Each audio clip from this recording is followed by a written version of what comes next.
تو بیچ چوراہے کے اپنے قرض کا تقاضا کرنے لگا۔ فرمایا میں نے تجھے پہچاننے سے کیا لینا ہے، تیرا حساب ہو گیا، چل نکل اب یہاں سے۔ تو صبر سے کام لیا، اور جب اللہ نے طاقت سے نواز دیا تو پھر رحمت سے کام لیا۔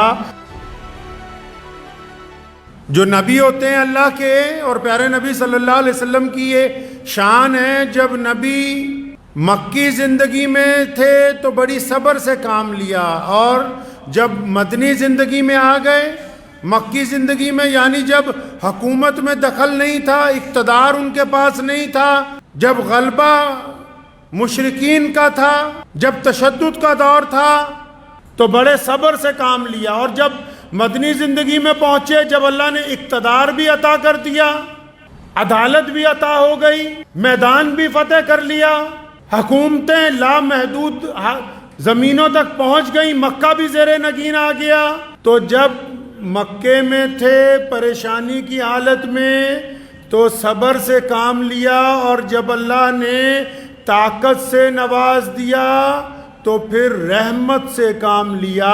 یعنی جو نبی ہوتا ہے وہ دونوں صورتوں میں اللہ کی مخلوق کے لیے رحمت والا ہی ہوتا ہے۔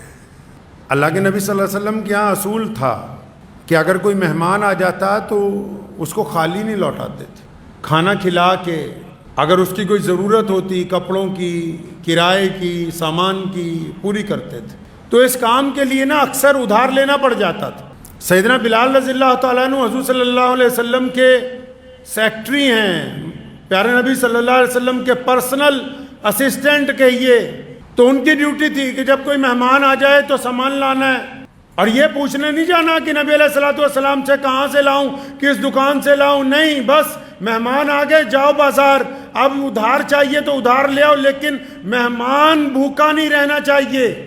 تو وہاں ایک یہودی تھا مدینہ میں، تو ایک دن حضرت بلال رضی اللہ تعالیٰ عنہ کو ملا، کہنے لگا بلال آپ یار جگہ جگہ سے قرض لیتے ہو، میرے پاس بھی بہت پیسے پڑے ہوتے ہیں، کبھی مجھ سے بھی قرض لے لیا کرو، تو مجھے پتہ ہے کہ تم وقت پہ لوٹا دیتے ہو، تو میں چاہتا ہوں کہ میرا پیسہ بھی کام میں لگ جائے۔ تو حضرت بلال رضی اللہ تعالیٰ عنہ نے کہا ٹھیک ہے، تم سے بھی لے لیں گے کبھی ضرورت ہوئی تو۔ تو ایک وقت آیا کہ ان سے بھی کچھ قرض لے لیا 1 مہینے کی مہلت کے اوپر۔ اب وہ 1 مہینہ مکمل نہیں ابھی گزرا، 3-4 دن باقی تھے، تو اس یہودی نے کیا کیا کہ 3-4 دن جب باقی تھے تو ایک چوراہے پہ رہا جہاں سے نبی علیہ الصلوۃ والسلام گزرتے تھے، اور جب اللہ کے نبی صلی اللہ علیہ وسلم آئے، سیدنا عمر فاروق رضی اللہ تعالیٰ عنہ ساتھ میں ہیں، سیدنا بلال بھی ساتھ میں ہیں، تو بیچ چوراہے کے اپنے قرض کا تقاضا کرنے لگا، بیچ چوراہے کے۔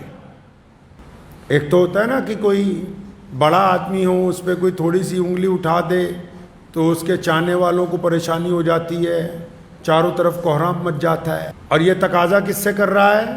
نعوذ باللہ بےہودگی کس سے کر رہا ہے؟ نازیبا الفاظ کن کے سامنے بول رہا ہے؟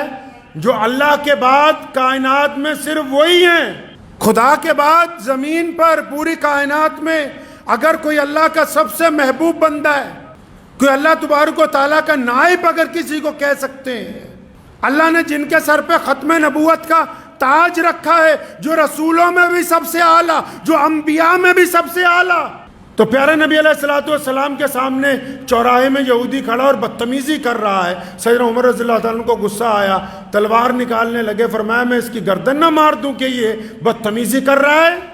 تو نبی علیہ السلام نے روکا، فرمایا عمر کیا بات ہو گئی، تمہیں تو الٹا یہ کہنا چاہیے کہ ہم بھائی تیرا قرض ادا کر دیں گے، اس کو کہنا چاہیے کہ تھوڑا صبر رکھ، اور بلال کو کہتے ہیں کہ بھائی اس کا جلدی قرض ادا کرو۔ سیدنا بلال رضی اللہ تعالیٰ عنہ پاس میں موجود تھے، پوچھا کب تک کی مہلت ہے؟ فرمایا یا رسول اللہ ابھی تو 3-4 دن باقی ہیں، یہ زیادتی کر رہا ہے۔ فرمایا کوئی بات نہیں، اس سے قرض لیا ہے نا، اس کو واپس کریں گے۔ اب کیونکہ اس نے تقاضا کیا اور اس نے ایسی بری بات کہی، کہنے والا خود کہتا ہے جتنی بری میں کہہ سکتا تھا اتنی میں نے کہہ دی، اس سے آگے کہتا میری ہمت نہیں تھی، جتنی بری کہہ سکتا تھا میں نے کہہ دی۔ تو نبی علیہ الصلوۃ والسلام کو غصہ نہیں آیا، آپ صلی اللہ علیہ وسلم ناراض نہیں ہوئے اس سے۔ آپ صلی اللہ علیہ وسلم نے سیدنا عمر فاروق رضی اللہ تعالیٰ عنہ کی ڈیوٹی لگائی کہ اچھا تو ناراض ہو رہا ہے اس سے، اب تیری ذمہ داری ہے، فوراً اس کو لے جا، اس کے قرض کا ادا کر دو اور اس کو کچھ فالتو بھی دینا۔ تو سیدنا عمر رضی اللہ تعالیٰ نے اس کو لے گئے، اس کو جا کے اس کے قرض کے مطابق کھجوریں بھی دے دیں اور کچھ فالتو بھی دیں۔ حضرت عمر رضی اللہ نے پوچھا یا رسول اللہ فالتو کیوں؟ فرمایا تم نے اس کو ڈانٹا ہے نا، اس کو ڈانٹا نہیں۔ اب حضرت عمر رضی اللہ تعالیٰ نے جلالی طبیعت کے شخص تھے، قرض تو دے دیا، فالتو کھجوریں بھی دے دیں، لیکن چہرے پہ ناراضگی کے آثار تھے، کیونکہ اس بندے نے ناحق بات کہی تھی۔ تو جب سب کچھ دے دیا تو اس بندے نے کہا کہ عمر تم مجھے پہچانتے ہو؟ فرمایا میں نے تجھے پہچاننے سے کیا لینا ہے، تیرا حساب ہو گیا، چل نکل اب یہاں سے، ہم نے تجھے پہچان کے کیا کرنا ہے؟ تو وہ کہنے لگا نہیں تم مجھے پہچانتے نہیں۔ حضرت عمر نے کہا میں نہیں تجھے پہچانتا اور نہ ہی پہچاننے کی ضرورت ہے، تجھے تیرا قرض کا مال دے دیا، اب چلا جا یہاں سے۔ کہنے لگا نہیں مجھے دیکھو، میں یہودیوں میں سے توریت کا سب سے بڑا عالم ہوں، میں ابن ڈسنا ہوں، مجھ سے بڑا کوئی توریت کا عالم نہیں ہے، اور میں رسول حق کی تلاش میں تھا، ساری نشانیاں دیکھ لی، ایک نشانی باقی تھی۔ رونے لگا، کہتا کیونکہ توریت میں لکھا تھا کہ نبی اتنے حلم والے ہوں گے، اتنی صبر والے ہوں گے کہ اگر سامنے سے کوئی بدتمیزی بھی کرے گا تو وہ اس کی جواب اس کے انداز سے نہیں دیں گے۔